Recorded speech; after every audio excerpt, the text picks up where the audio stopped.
Good evening, everyone. Catherine, thank you for co-hosting. You were muted.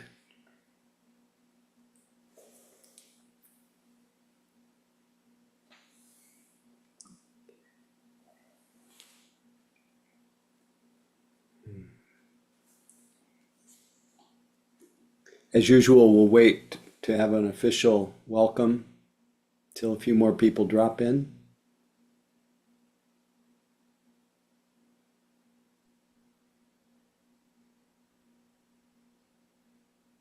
Meanwhile, it's very nice to see all your faces.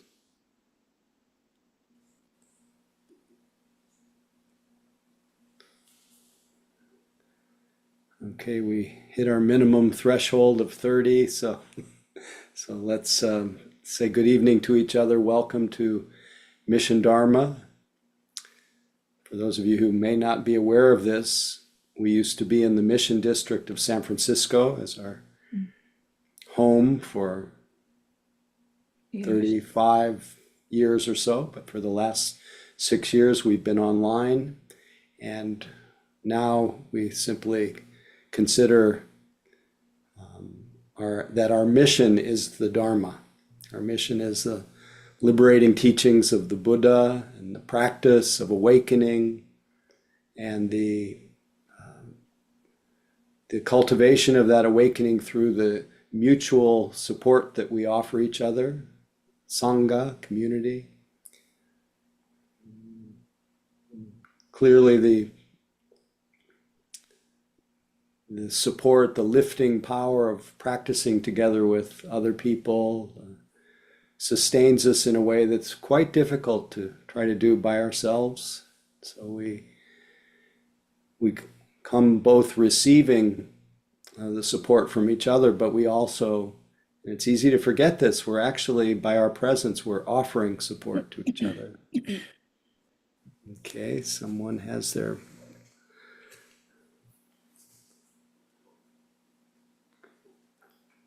Anyway, so I'd like to, as one of the ways that we become aware and feel perhaps uplifted by practicing together, we also say hello to each other. So I invite you, as we usually do, to unmute, say hello, say where you're calling in from, let everyone hear your voice, that unique expression of life that could not be like anyone else. Hi, it's Jim from Southwest Washington. Hi, Jim. Welcome. Always happy to see you. Angela, San Francisco. Hi, Angela. Pleasure. Trisha from San Francisco. Hello, Trisha. Hey. Glad you're Rick here. from Durango, Colorado. Hi, Rick, wherever you are. I don't Kurt. see you. Oh, Kurt, there you are. Welcome. Lisa, San Francisco. Hello, Lisa. Glad you're here. Katie from San Francisco. Hey, Katie. Holding down the fort. Yep. Katie, Ethan, Berkeley. Hey, Wayne and Keith. Susan in Utah. Welcome. I'm also in Tucson. Glad that you're here. Cecilia in Scottsdale. Hello, Cecilia. We've got Arizona covered this evening. Laura in Maryland. Hi, everybody. Hi, Laura. Glad you're here. Martin and Leah, Bowen Island, BC. Hello, Martin and Leah. Glad to have BC Lanny here. and Barbara from Tucson. Where? Oh, we've got more Tucson. Yeah, Lanny and Lanny, Barbara. Barbara from Tucson. Hi, Lanny. Hi, Barbara. Just so you know, any of the Arizona people, I'm leading a retreat, a weekend retreat on the first weekend of May. So come one, come all, tell all your friends. Linda in Ypsilanti, Michigan. Oh, Linda. Wow. Glad you're here. Linda, by the way, is a San Franciscan, but must be visiting Michigan. Just saying Rowena from Los Altos. Hi, Rowena. Glad you're here. Thank you. There's Mary. Hi, it's Dale from Mill Valley. Hi, Dale. Glad you're here. Thanks. I heard you Joan from San very Francisco. softly. Sorry, my sound was off. Mary from Santa Barbara. Okay, it's okay. I saw you. Hi, Jacqueline from Brooklyn. Hi, Jacqueline. Welcome. Thank you. Jeff, San Francisco. Hi, Jeff. Glad you're here. Okay. well, Brooke Jenkins from Portland, although I'll be in San Francisco for the Saturday sit. Great. Very All right. happy about that. Look forward to it. And while I'm at it, I have successive Saturdays. The Saturday the 18th in the Mission, and Saturday the 25th at Spirit Rock. One is a half day, one is a full day. So just for your information. Anyway, so happy you're here, and I know you're here not just to hear each other's voices. We're here to practice together, to be alone together, to enter into the seclusion of our mind and body, but knowing that we are doing it, we are alone together.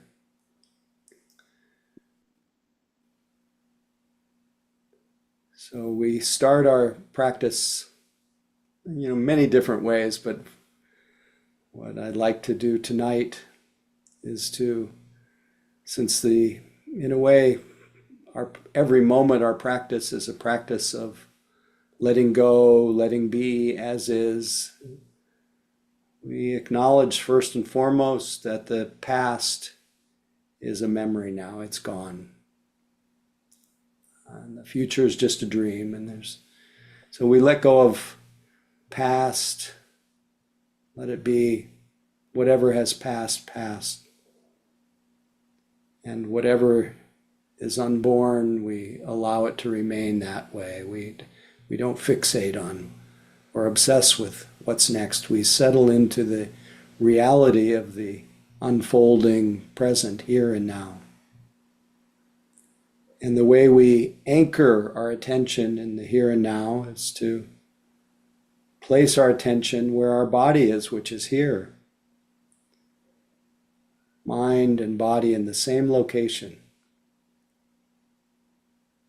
And we let our eyes close softly so we move beyond just the idea of our body to the felt experience of nature, of the elements, the earth,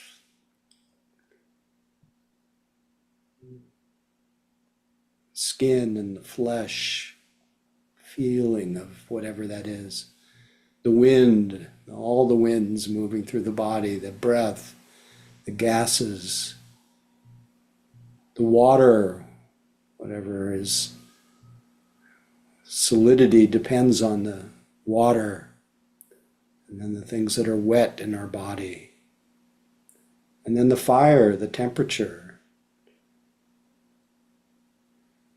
And we don't keep all these words and even these words of the elements in our mind, we just feel it directly. And this is our immediate experience of back to nature. We don't have to travel any distance to be in nature. We have to stay where we are. And so we let our body fill our mind. So our mind is saturated with the experience of our body. And we let our body be saturated with our kind attention, our caring and interested attention.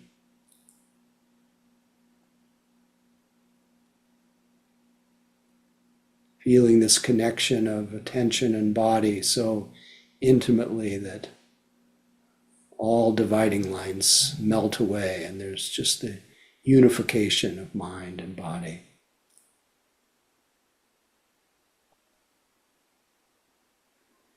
And we continue to practice bodyfulness, full awareness of our body as it breathes, as it sits, breath by breath,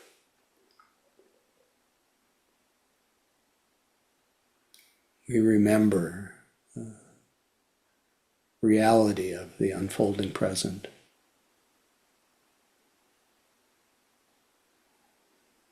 We soon discover the byproduct of our mind and body as one thing together. The byproduct is calm, is stillness.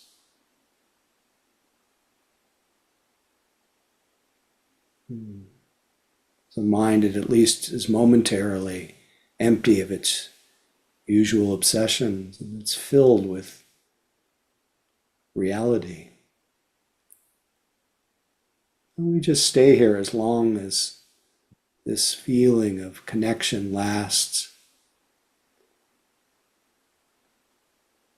And we also, while we're here, we welcome the experiences that present themselves in our present time awareness.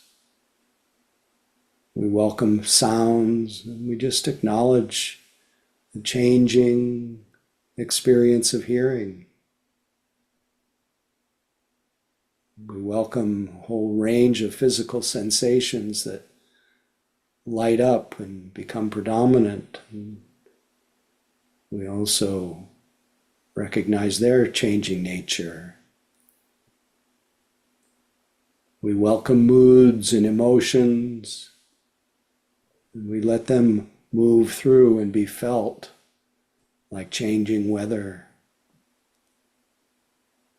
And we welcome thoughts and images, simply noticing their changing nature, how they appear and disappear, arise and pass away. And anything we become aware of, we let it be, we let it go, we don't cling to it. Nothing whatsoever is to be clung to. Everything just allowed to express itself. Just nature.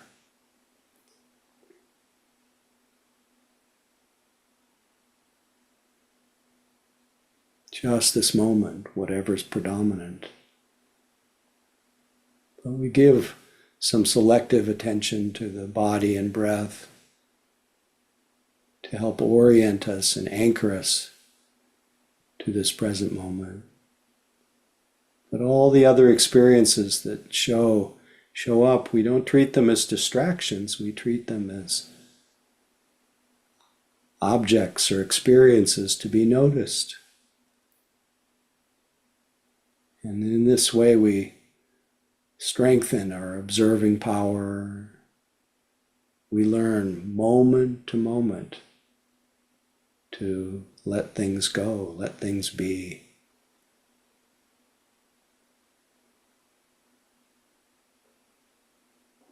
Even those moments where we realize we've been completely lost in thought, we just recognize that moment of noticing as a moment of waking up. We use that opportunity to relax, feel our body again, feel our breath.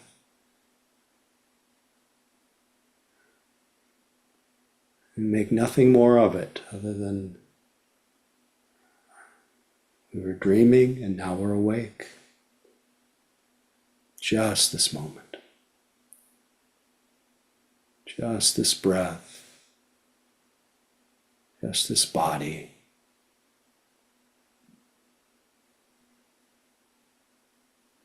Sinking into, sticking to, enjoying the body's experience of its own breath.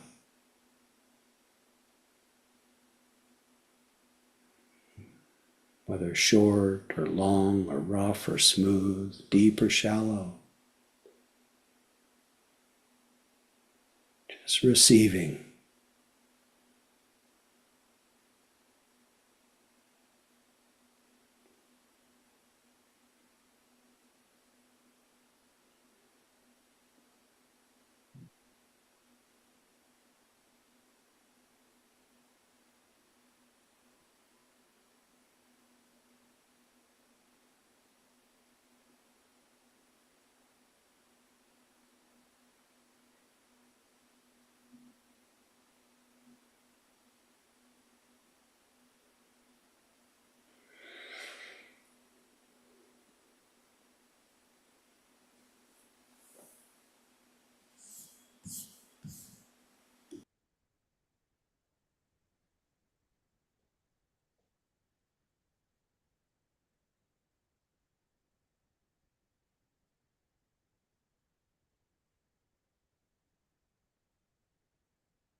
Are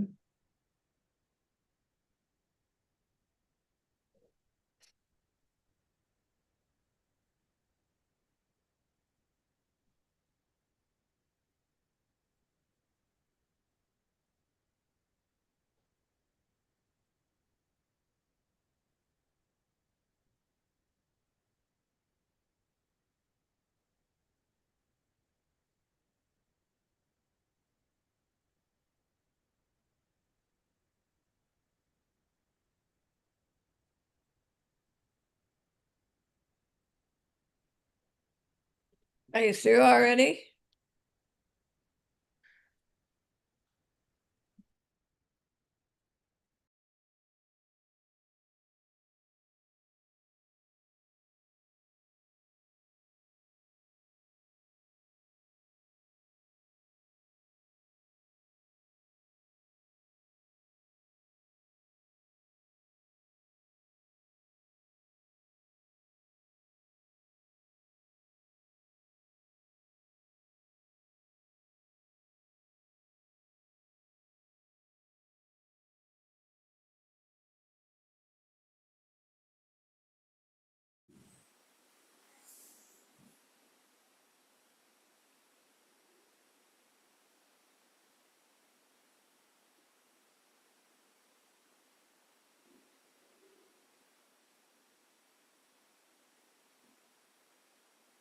When sounds arise, just be aware of hearing. They're just sounds.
No matter how many times you realize you've been lost in thought, each one of those moments is a moment of mindfulness, re-arising. So appreciate that moment of mindfulness. Make nothing more of it.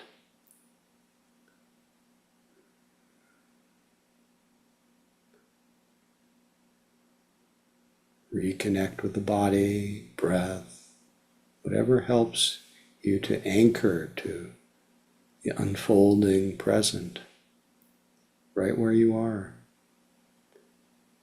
And then simply notice. Mindfulness is not trying to make anything happen, it just wants to notice. Not trying to fix, work through, figure out, heal. All those results are just a byproduct of noticing. Just this moment, just being aware of each presently arising experience.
Thank you for your practice.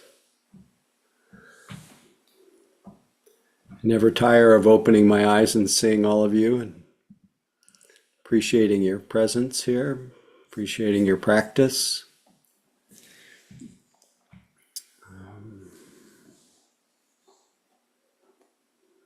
Feel a little bit renewed. I don't know about you, but I am curious tonight if there are any comments, questions, topics that emerge from the sitting tonight. Anything about the instructions or anything you noticed in the practice. This is a time I can be most useful, if there is such a time. So don't be bashful. And your comment or question will likely be of some use to someone else, so please feel free.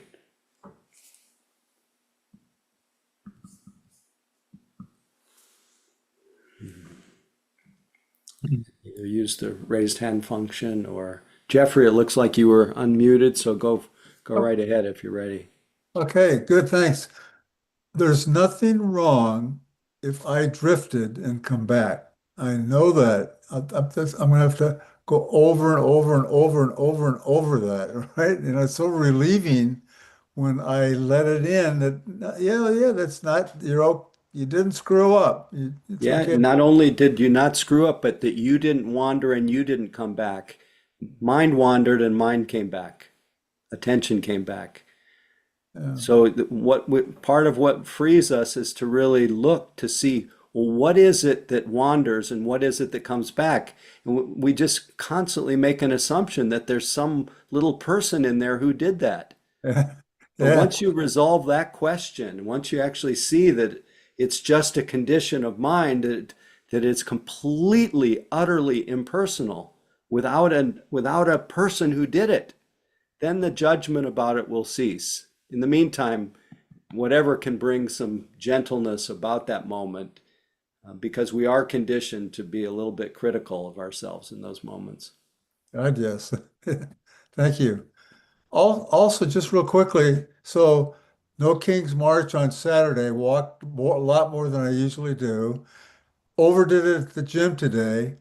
My legs are unsettled, and I usually I've been a little more challenged tonight with that, and it's just been really interesting for to to to to settle, and then for the sensations to come back from the leg, and then to let it go. Just not to analyze it, just let it Yeah, go. just let it be just the way it is. Oh, this is restlessness. This is restless legs. This is vibrating or pulsing, whatever the quality is, if you can. Yeah. Yeah, yeah, Yeah, the mindfulness doesn't want to do anything about that other than to notice it as a changing condition yeah. and learn how to accommodate it. That's great. Good This is practice. good work we're doing. Yes, thank you. Thank you. Catherine, please feel free. Hi. Hi, everyone. Your voice is almost imperceptible. Okay, let's see what I can do about that. Is that any better? Not much. Okay, let me fix that, and why don't you go on to someone else's question? Okay, let's see if there's anyone else.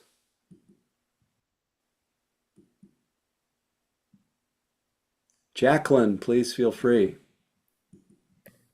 Yeah, I guess a question I'm trying to lure. Okay, there we go. Um, when I was on retreat with you, I found it really helpful, kind of like it's not like don't make a problem out of things. That's Like, where the suffering is making a problem out of things. yeah, like I remember someone in the hall being like, "Oh, I'm really dreading going home after this beautiful retreat." And it's like, I think you said like that's not a problem. That's just aversion. And that was just like so helpful for me of like, Yeah, that's dread. yeah, like that anything. It's like the doubt, aversion, whatever we're kind of labeling it as. So this is kind of more of like I don't know. I want to say like theoretical question, but like when is something a problem, if ever? Mm. Well,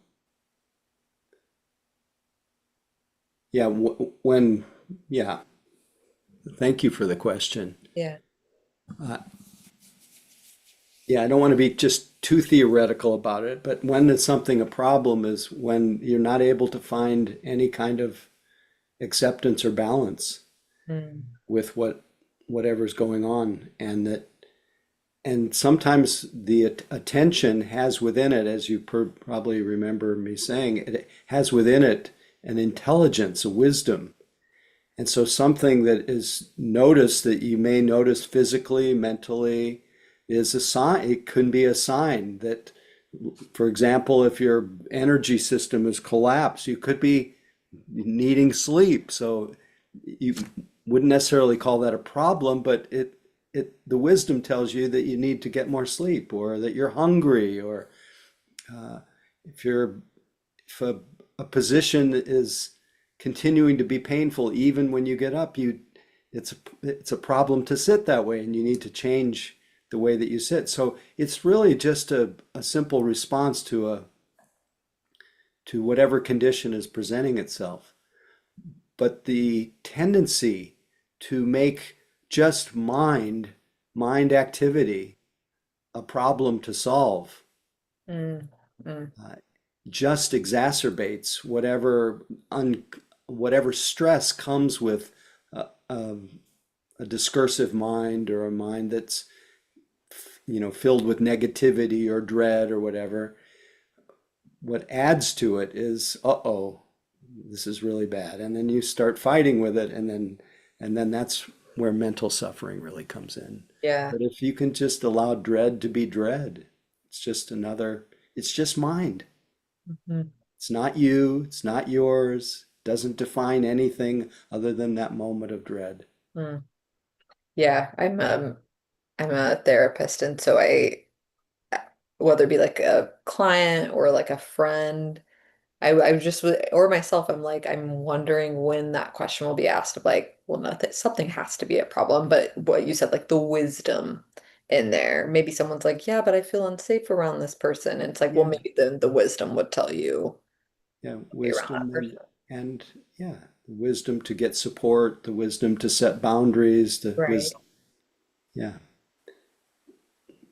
yeah. Like I say, a problem, my first sense of it was a problem when I'm not able to find my equilibrium, not able to find balance. Mm.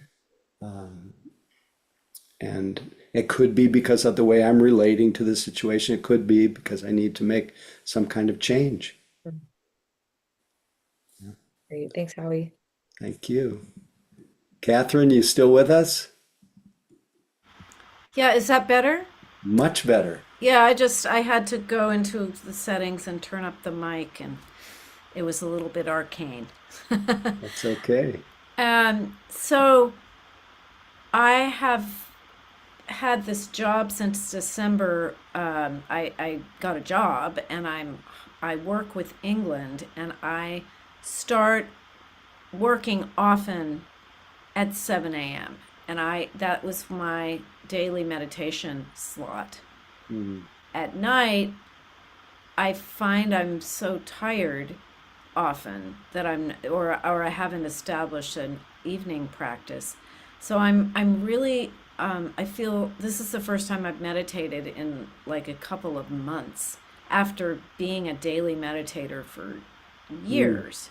And mm. I guess I'm asking for help to kind of rekindle my practice. I know it's mostly pragmatic, like I've just got to find a time that works and do it every day, but it's I'm really I feel off balance and kind of off my center because I'm not practicing regularly. Right. Well, clearly your present condition and you're opening to what you're experiencing, even if you felt it tonight. Hopefully, it becomes the cause of some kind of wise action. Uh, the one thing I always remember the story of somebody who said to his teacher, I haven't been sitting. I don't have time to sit 30 minutes, and the teacher says, well, then you need to sit an hour, so. But the other thing that often comes to mind is, and in fact, I was going to talk a little bit about some of the teachings of Ajahn Chah tonight, where he says, people can be sitting quietly with their eyes closed and be dull and just completely scattered, or they can be quite focused and quite attentive, in the middle of their daily life. And so this notion of it, this sometimes an overemphasis on formal sitting practice can be a certain kind of burden and pressure. So the first thing is to really intensify your mindfulness during the day. And I don't know how that would look, but choosing different activities, slowing down when you make transitions, just not using one of Ajahn Chah's teachings, don't let your mind leave your body. Just be, keeping body awareness a lot. And just seeing how that affects your balance and well-being in your life in general. And then picking your spots. Obviously, you're not an evening sitter right now with your present job. Those conditions are different. So if the Buddha was sitting on your shoulder, what would he tell you is the wise response to that? Would probably say just sit, maybe. Just sit. Like I don't know. He might say, don't create a problem out of it. Yeah. Well, I hear you just saying that you really want to get back to I do. to sitting, and so you've been heard. Everybody has witnessed you. I'm really happy if I'm happy for you to be accountable to someone or all of us. Thank you. And I'm glad Thank you're you. here tonight. The And Sangha, thanks, yeah, the thanks Sangha for is co-hosting. the Sangha is such a support. Well, that's the other thing that Yeah. and I've repeated it over and over. The one most frequent comment I get around the world teaching is, oh, my practice has really devolved in my daily life. My first question to them, are you practicing with other people regularly? And 99 out of 100 say no. Yeah. There you go. Yeah. So Okay. Thank you. thank you. Mary, you're next, then Susan and Wayne, and then we'll move on. Mary, please feel free. Well, I had a few days where I felt like a lot going on and very pressured kind of, and not getting enough sleep and too much going on. And today I said, I'm just going to relax today. I'm just, I mean, I had a few things had to be done, but, I'm just going to recoup myself. And I realized by the time I did have to run some errands and stuff, but by the time I started sitting, I realized like I was still like running on adrenaline, kind of. I could feel it in my body. It's like, even though externally, I wasn't. And meditation is sometimes like, maybe it's not the best term, but like a miracle drug or something, because I just finally relaxed and started sitting, and everything just dropped away, and it felt so good. I mean, I don't know how long I'm going to stay up. I'm going to sit up because I have a feeling I'm going to go to sleep very early tonight. But I feel so much better. Happy for you. And the other thing besides magic, it's a truth serum. It showed you that you were amped up in ways that you're not even aware of. And that's in a way, that's the good news, is when we realize the dukkha that's operating, the stress that's operating surreptitiously, underneath our radar. In a way. So when we tune in and we're meditating, it's like we we start to see what's really going on here, you That's know, right. and That's right. And it's our dukkha becomes sukha. It becomes the cause of letting go. It becomes the cause of freedom. So yeah, like you can't let go if you don't even recognize it's there, kind of thing. that's right. But anyway, I'm very grateful for our practice. Glad you're here. Thank you. Susan, please Can feel you free, or can you whichever. hear me? I can very well. Oh, good. Howie, thank you so much. It's lovely to sit with you. I've been doing that for a couple of decades anonymously and been to a couple of your retreats.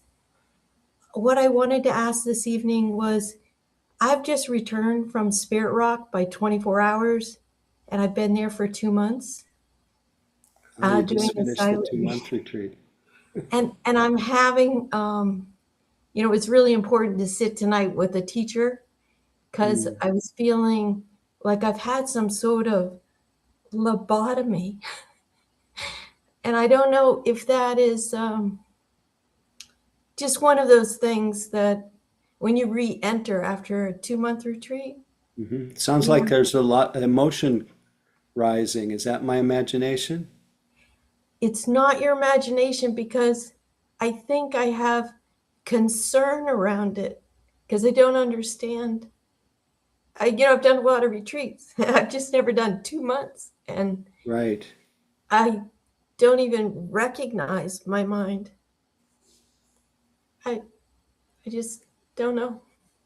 Well, I'm glad you're here, and feel free to check in, as much as you like. You're very open after 2 months, very tender, and feeling, emotional life is very, very fluid. And so, my recommendation, as one of my teachers said, if you feel like crying, cry your eyes out. And Okay.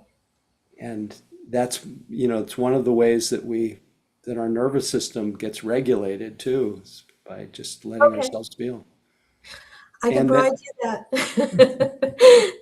okay, and then the other thing is doing um, a lot of freshening your senses, just taking walks and just at a normal pace, normalizing in a way. Yeah. And doing just what you're doing, checking in, sitting with Okay. other people. And Okay. yeah, remember, 2 months, this is the second half of your retreat. So we always tell people, however long you've been on retreat, that amount of time after the retreat will be your second half.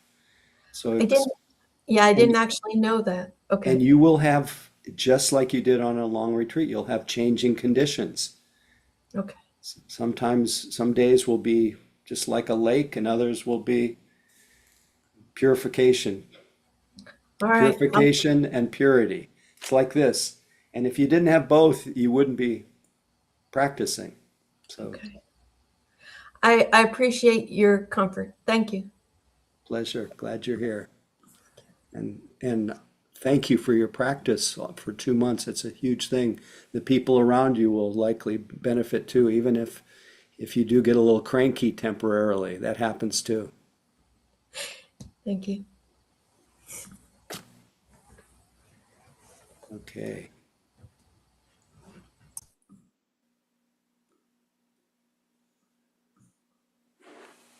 So let's just take a little pause for a moment. Howie, Tricia had her hand raised. I don't know Oh, if you want to Tricia, I'm take one so more. sorry. I didn't see it. No, thank you No, so much, please feel Howie, free. for the sitting. I actually wanted to draw attention to somebody that's using an iPad who's been raising their hand. Oh, Yeah. okay. Catherine, do you see that person?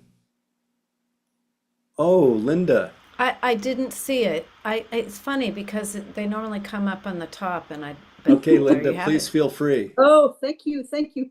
So, I just wanted, this is sort of almost the opposite of what you said, Howie, about the teacher who said to the person, oh, if you don't have time to sit for half an hour, then sit for an hour. I wanted to actually to share something that you said to me a zillion Uh-oh. years ago. I was in despair about getting a daily practice going. I can't find the time. I can't do it. And so I asked you, I figured, I decided, okay, I could certainly do 5 minutes a day, no matter what, but that seems pretty lame. And so I said to you, what would you think of someone who just sat for 5 minutes a day for the rest of her life? And I thought you were going to say, well, that's not going to do you any good. I would really aim for at least 20 minutes.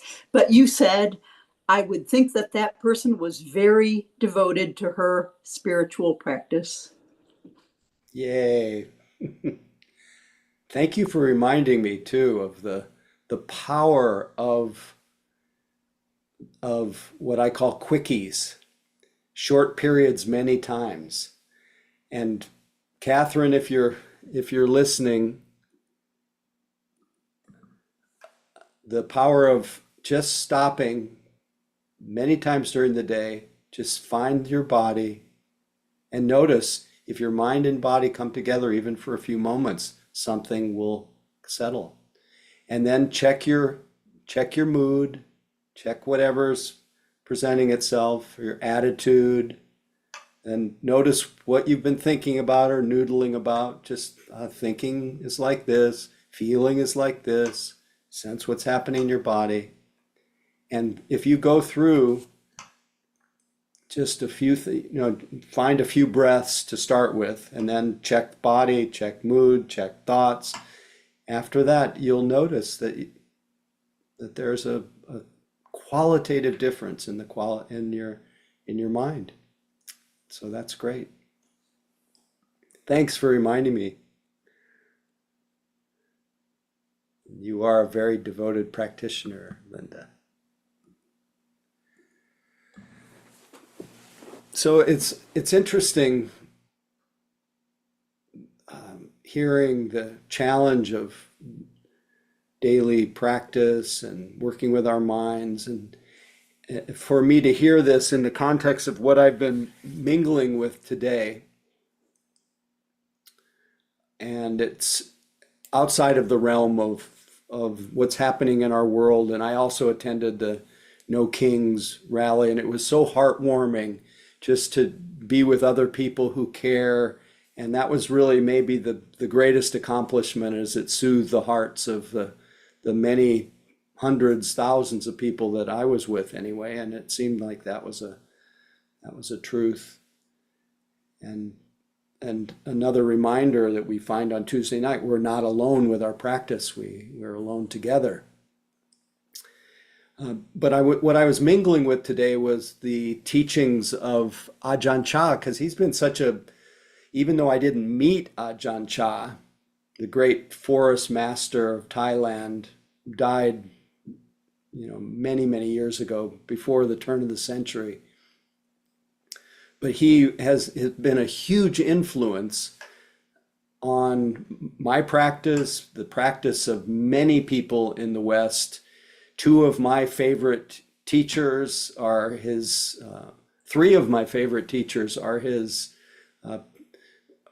were monks under him, or are still monks. Ajahn Sumedho, who is to me one of the great Western monks of the world, who's been a huge inspiration to me, who's given voice to a very natural, very spacious, very free mind that seems kind of devoid of this kind of arcane language. It's just so natural and free. So anyone who has a chance to be around, or not be around, he's no longer actively teaching, but Ajahn Sumedho, I read him often just to give you the highlight of Ajahn Sumedho. Is he's the one who teaches on letting go. He says, for best practice for people obsessed by compulsive thinking is just to let your practice be guided by two words,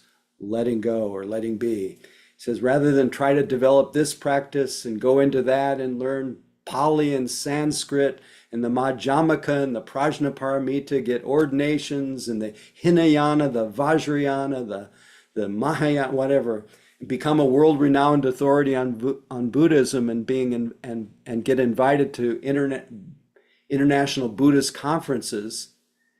Instead of being invited to international Buddhist conferences and all that, just let go, let go.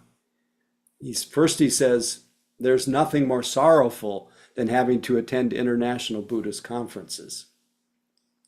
He says, just let go. He says, I did nothing but this for about 2 years. Every time I tried to understand or figure things out, I'd say, let go until the desire would fade out. And this is vintage Ajahn Sumedho, but it's vintage Ajahn Chah, who was his teacher. He was also the teacher for Jack Cornfield. Jack was a monk under Ajahn Chah for about 5 or 6 years. And an interesting thing about Ajahn Chah, I'll just bring it back to some of the comments earlier, is that he was incredibly loving, but incredibly fierce, and asked people to really endure a lot of hardship in their practice to help them develop some capacity to be able to accommodate things that are not easy to deal with. Not easy to deal with our mind, not easy to deal with our body, not easy to deal with aging, sickness, dying, all of that. And from the moment that people entered his monastery, as I've come to learn, I've heard this before, but I got a, let's see if I have it with me. I was reading about one of I forgot his name, all the Thai monastic names, they get mixed up in my mind, but I was reading this monk's account of his arrival at Ajahn Chah's monastery, and the first thing he noticed when he walked into the monastery was, in a glass case, a skeleton. And he said to himself, what kind of place is this? There's a skeleton. And even more intense, more confronting, in that same case, down below the skeleton, was a preserved baby who had died, died quite young. And so right from the beginning of walking into that monastery, you're confronted with what we typically don't accommodate so well, what we typically shy away from or recoil from, the reality of death and the complete uncertainty of the time of it. And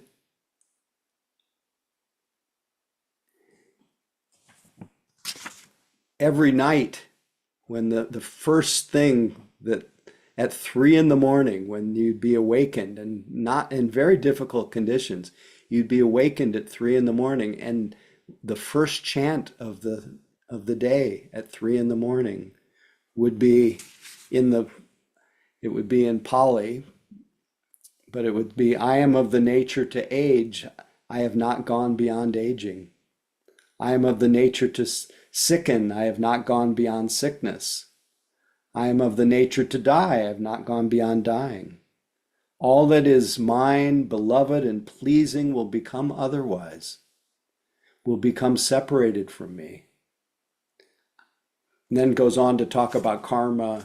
I'm the owner of my actions are my relations, my actions are the womb out of which I'm born. An encouragement to really practice intensely to cultivate the wholesome, to create the conditions of happiness and well-being. So why was it so, this is the part I forgot to say about the skeleton, and especially the skeleton, people would often drive to Ajahn Chah's monastery from the city. They'd drive long distances and they'd come in and they'd see the skeleton and turn around and leave right away. They just couldn't deal with it.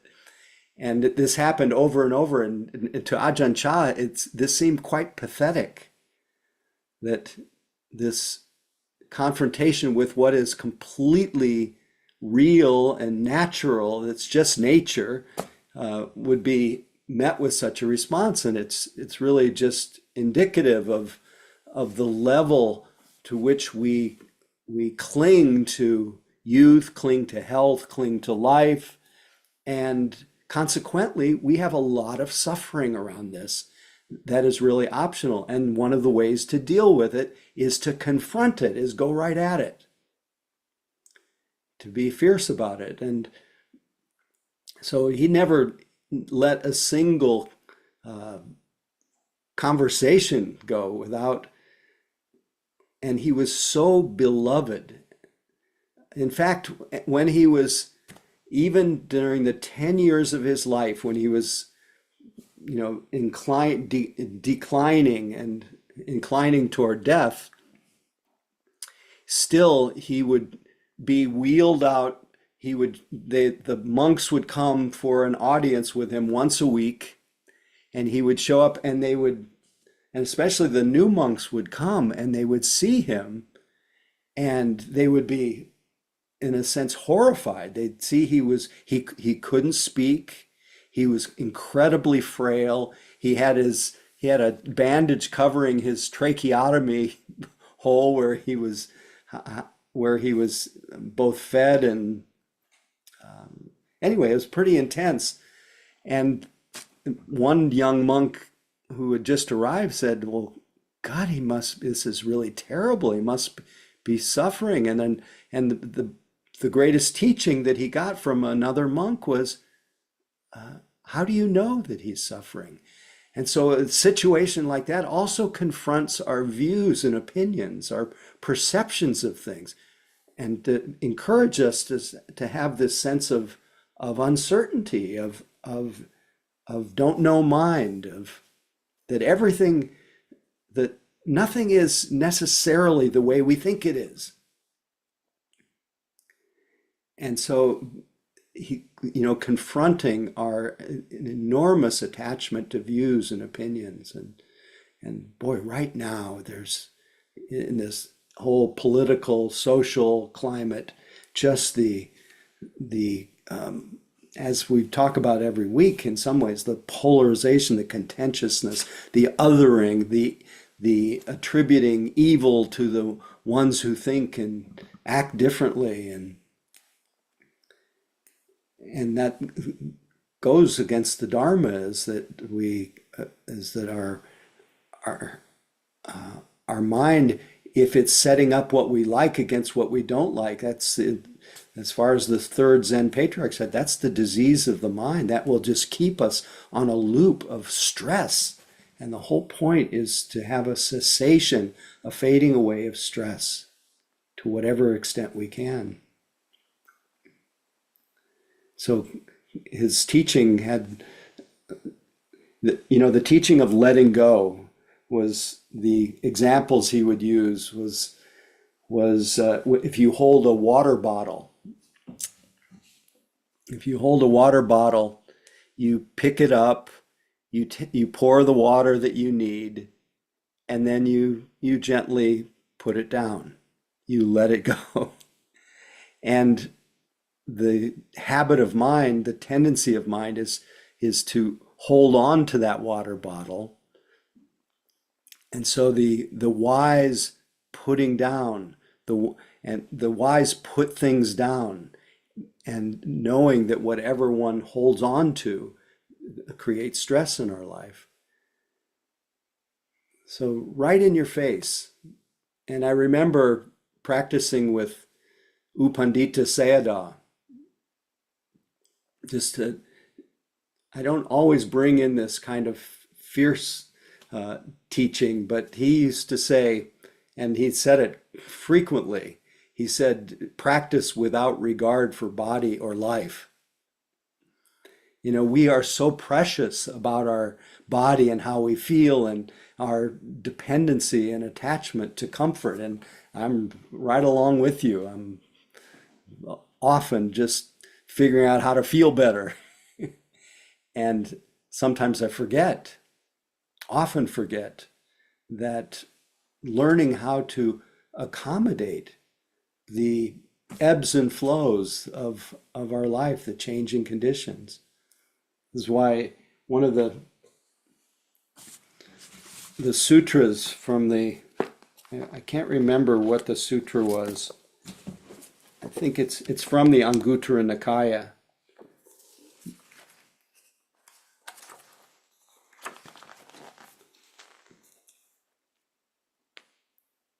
But this is something that a great emphasis of Ajahn Chah's teaching. Yeah, this is from the chapter of eights called The Vicissitudes of Life. A little poem. Loss and gain, disrepute and fame, praise and blame, pleasure and pain. These things are transient in human life, inconstant.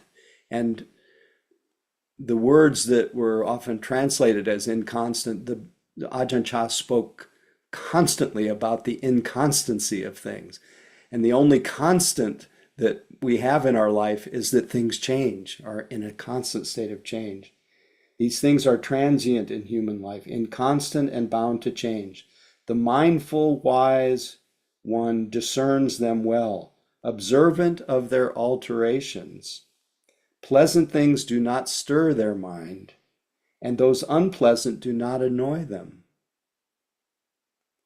All likes and dislikes are dispelled by them, eliminated and abolished.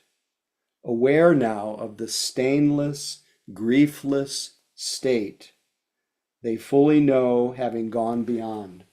So the whole point of this is not to just rub the fact that you can't cling to health, youth, life, and can't cling to anything that's changed. The clinging deprives us, it prevents us from recognizing that luminous, stainless, unconditioned peace that is our natural state, that hides in plain view and is evident in moments, as I often say, any moment that we're just meeting life as it is. We're just aware without clinging.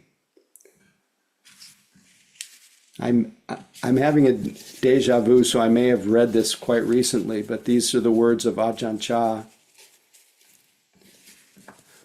Wait, I'm going to go back because Catherine, I remembered this now. One of the things Ajahn Chah said that really tickled my funny bone. He says, some people think that the longer you can sit, the wiser you must be. He says, I've seen chickens sitting on their nests for days on end. Anyway, getting back to the stainless, griefless state. About this mind, in truth, there's nothing wrong with it. It's intrinsically pure. Within itself, it's already peaceful. That the mind is not peaceful these days is because it follows moods. The real mind doesn't have anything to it. It's simply an aspect of nature. It becomes peaceful or agitated because moods deceive it. But really, this mind of ours is already unmoving and peaceful. Just like a leaf which is still as long as no wind blows. Our practice is to see this original mind. So we must train the mind to know the sense impressions, know all our reactions, not to get lost in them, to make it peaceful. Just this is the aim of all the difficult practice we put ourselves through.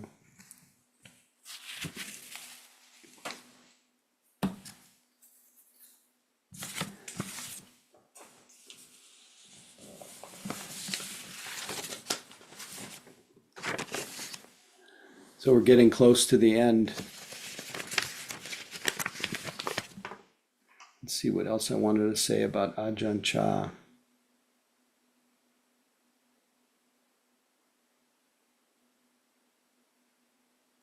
He just said, keep mindful in all postures.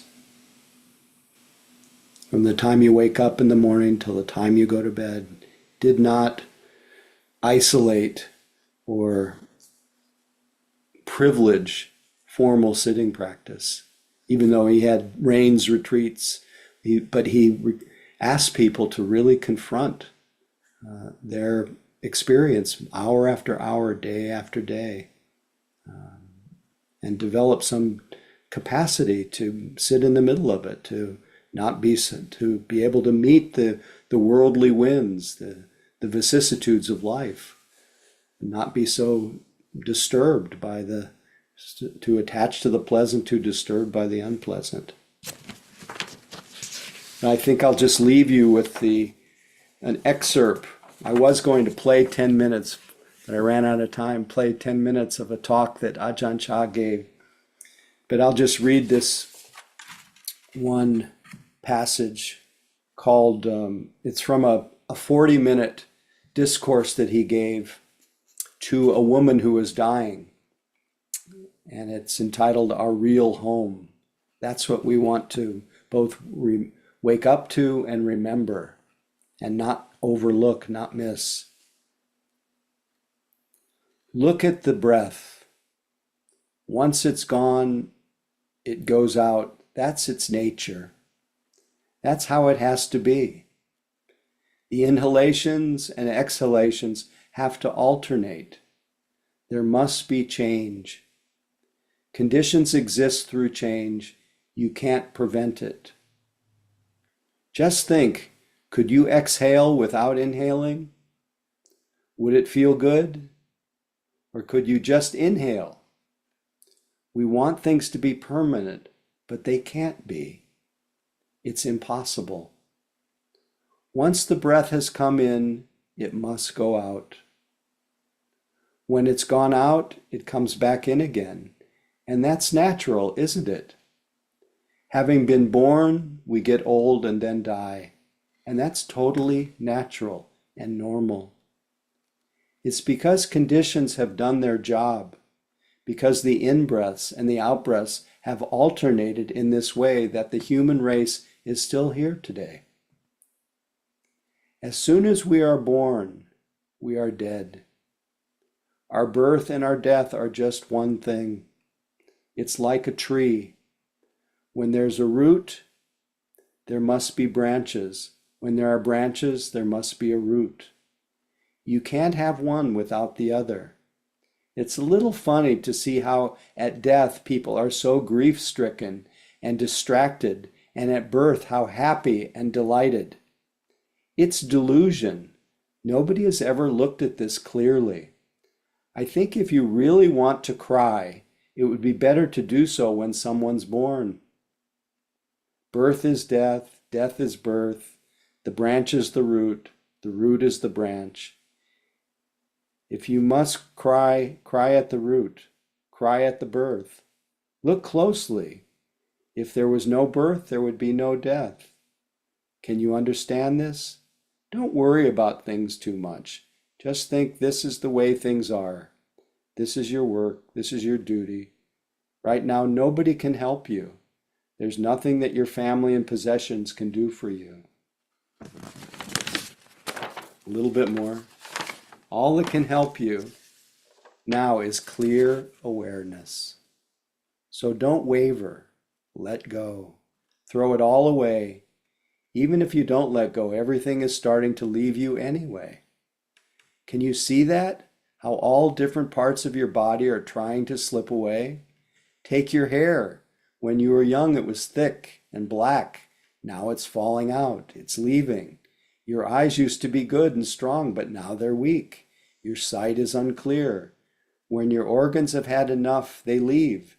This isn't their home. When you were a child, your teeth were healthy and firm. Now they're wobbly, and you've got false ones. Your eyes, ears, nose, tongue, Everything is trying to leave because this isn't their home. You can't make a permanent home in conditions. You can only stay for a short time and then you have to go. It's like a tenant watching over his tiny house with failing eyes. His teeth aren't so good, his eyes aren't so good, his body not so healthy, everything is leaving. So you needn't worry about anything because this isn't your real home. It's only temporary shelter. So may we all learn how to let go. May we all find the joy in letting go. May we all see that clinging, holding on, it causes us so much stress. May we all be liberated. May our practice be for the benefit of all. So, Catherine, it's up to you. Thanks for listening. And then once Catherine Sure.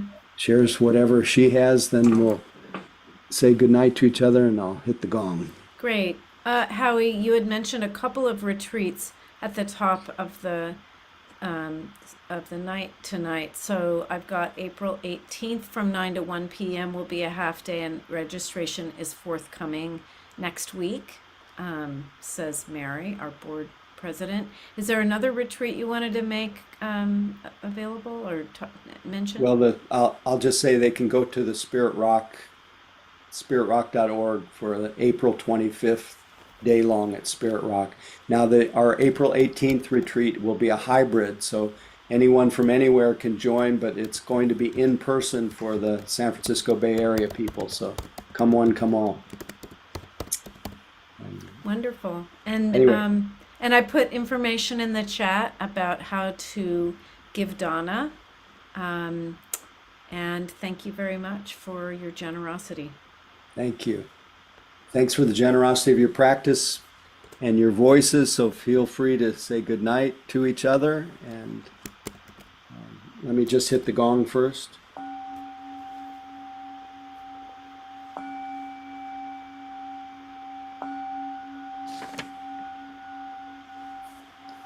Good night, everyone.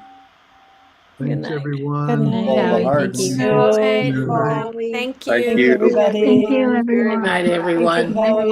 Everyone. Everybody. Night, everybody. Sweet dreams. Great to practice. Night. Night. Thanks, Thank you, Howie. Noemi, welcome back. Thank you. And I came on at 7. Oh, can't teach an old dog new tricks. Well, thank you. Glad you made it, though. Thank you. Can't wait to hear about your practice period. Take care. Bye. Bye.